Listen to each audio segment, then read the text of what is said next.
안녕하세요. 제이조 경영연구소의 제이입니다. 오늘은 안성민님의 경희대학교 박사학위 논문 B2B, B2C 영업사원의 필요역량 차이에 관한 연구를 리뷰해 보도록 하겠습니다. 먼저 이 연구는 영업사원들의 심층 면접을 통해 영업사원에게 필요한 역량이 무엇인지 도출해내고 도출해낸 역량들을 토대로 설문조사를 구성했습니다. 다음으로 영업교육에 참여한 영업사원들을 대상으로 설문조사를 진행했는데요. 설문조사를 통해 확보한 케이스는 B2B 136건, B2C 134건으로 총 270건이며 논문에는 확보한 설문조사를 분석한 결과들이 담겨 있습니다. 이 논문에서는 이러한 질적 연구와 양적 연구를 바탕으로 각 영업사원과 산업의 특성에 따라 필요한 역량, 갖추어야 할 역량이 어떤 것이 있는지, 또 B2B 영업과 B2C 영업에 필요한 역량에 어떤 차이가 있는지 밝혀냈습니다. 오늘은 이 중 결론만 간단히 요약해서 설명드리겠습니다. 본격적으로 알아보기 앞서 영업 또는 마케팅 분야에 관심이 있으시다면 꼭 이 논문 전체를 읽어보시는 것을 추천드립니다. 논문을 찾는 방법은 본문과 댓글에 남겨놓겠습니다. 논문을 읽어보는 것이 중요한 이유는 논문이라는 것이 연구의 결과 그 자체가 중요하기도 하지만 어떤 방식으로 연구했는지, 또 어떤 기존의 연구들이 있는지, 이 논문은 그중 어떤 연구들을 바탕으로 진행했는지 알므로써 논문의 신뢰도를 평가하고 논문의 연구 방법을 익힐 수 있기 때문입니다. 이제 본격적으로 연구 내용을 말씀드리겠습니다. 먼저 B2C 영업과 B2B 영업에 필요한 역량들은 달랐습니다. B2B 영업에 가장 필요한 역량은 신화성, 주도성, 창조적 가치 제한, 사내 자원의 동원 등이 있었습니다. 그중 B2B 영업사들이 가장 많이 언급한 항목은 창조적 가치 제한과 주도성입니다. 논문의 내용을 그대로 빌려오자면 업무 수행 역량군의 창조적 가치 제한이 4.4890으로 가장 높았고, 그 다음으로 감성 역량군의 주도성이 4.1887로 높았다. 여기서 말하는 창조적 가치 제한이란 무엇인지 한번 알아보도록 하겠습니다.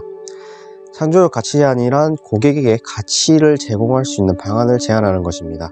가치는 혜택에서 비용을 차감한 것이기 때문에 가치 제한은 고객에게 비용을 절감하고 혜택을 제공할 수 있는 방안을 제안하는 것입니다. 가치 제한은 고객이 제품이나 서비스를 구매해야 하는 이유를 설명하는 것입니다. 영업사원이 고객사에 대해 가치를 제안하기 위해서는 자사의 제품이나 서비스를 통해 고객이 어떻게 비용을 절감하고 혜택을 부여받을 수 있을지에 대한 심도 있는 연구를 해야 하기 때문에 많은 노력과 시간이 투여됩니다. 다음으로 주도성에 대해 알아볼 텐데요. 주도성이란 다른 사람이나 조직으로부터 요구받는 것 이상의 일을 할 수 있는 능력을 말합니다.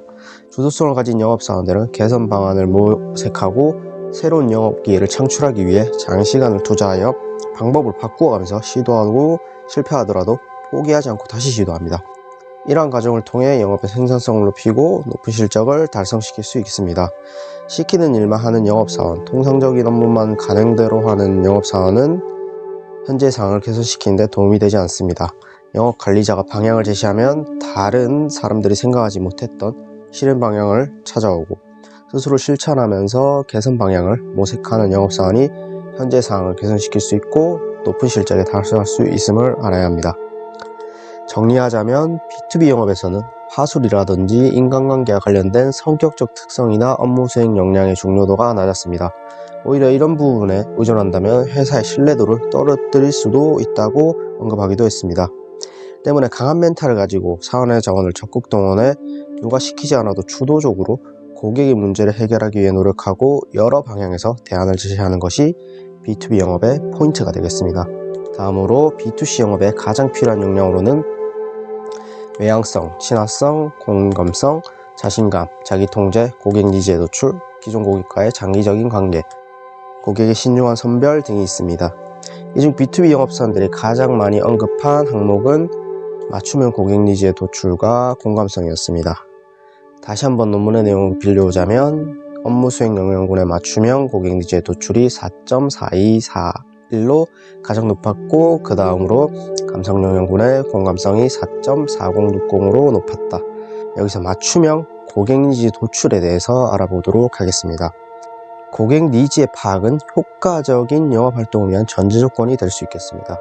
고객 니즈가 제대로 파악되지 않으면 영업활동이 효과적으로 이루어질 수 없습니다. 때문에 고객 니즈를 파악하기 위해서 2차 자료에 대한 분석, 유통점 관찰, 고객과의 대화 등을 통해 고객사의 산업, 고객사의 제품이나 서비스, 고객사의 비즈니스 모델, 고객사의 시장의 지위, 고객사의 경쟁사, 고객사의 고객의 니즈 등에 대해서도 면밀하게 분석해야 합니다. 또한 고객사 구성원들과의 대화를 통해서 고객사의 니즈는 물론 고객사 구성원의 개별적인 니즈를 파악하기 위한 노력도 기울여야 합니다.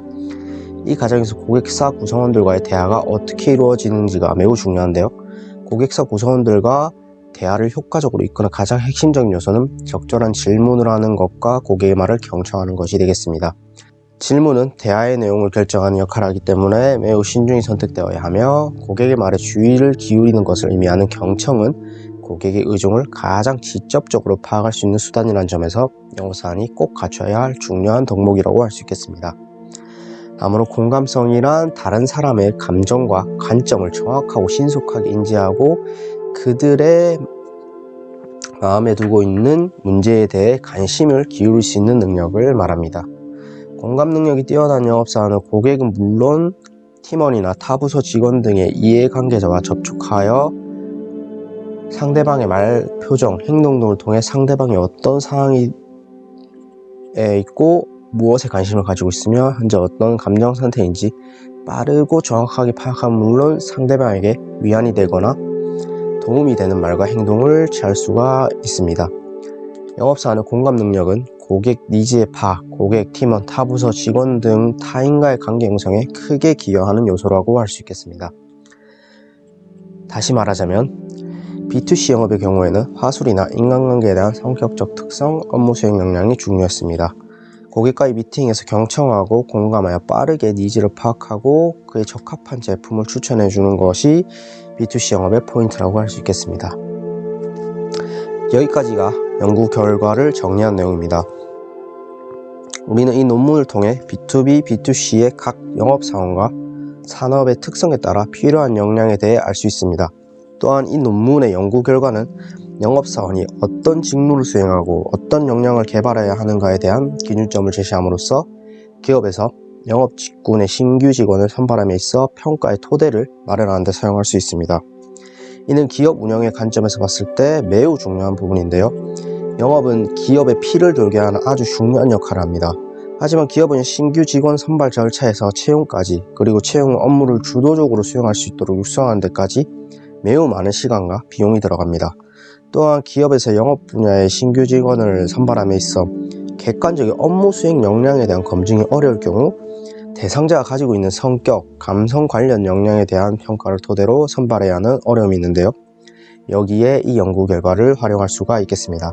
또한 기업 입장에서 뿐만 아니라 개인의 입장에서도 본인이 영업사원이라면 본인이 앞으로 어떤 역량을 개발해야 되는지 알 수 있고, 취업을 준비하거나 진로를 고민 중이신 분이라면 자신이 어떤 분야의 영업이 잘 맞는지, 또 어떤 부분을 중점적으로 준비해서 취업 시 어필을 해야 하는지 방향을 잡는 데 도움이 될 것입니다. 사실 저는 실험을 하지 않고 쓴 논문을 좋아하지 않습니다. 특히 비즈니스에 관한 논문은 실제 현장에서 작동하는지 테스트하지 않았다면 그냥 소설에 불과하다고 생각합니다. 하지만 이 논문은 현재 영업 직군에 종사하시는 분들을 대상으로 연구를 했습니다. 또한 제가 읽고 들었던 영업인들의 이야기, 또 제가 지금 영업을 하면서 느끼는 점들과 공통적인 부분이 너무 많아 논문 내용이 상당 부분 공감되었습니다. 때문에 이 논문은 현장에서도 충분히 사용 가능한 실용적인 논문이라고 생각되어 적극 추천드리는 바입니다. 오늘의 영상은 여기까지입니다. 시청해주셔서 감사합니다.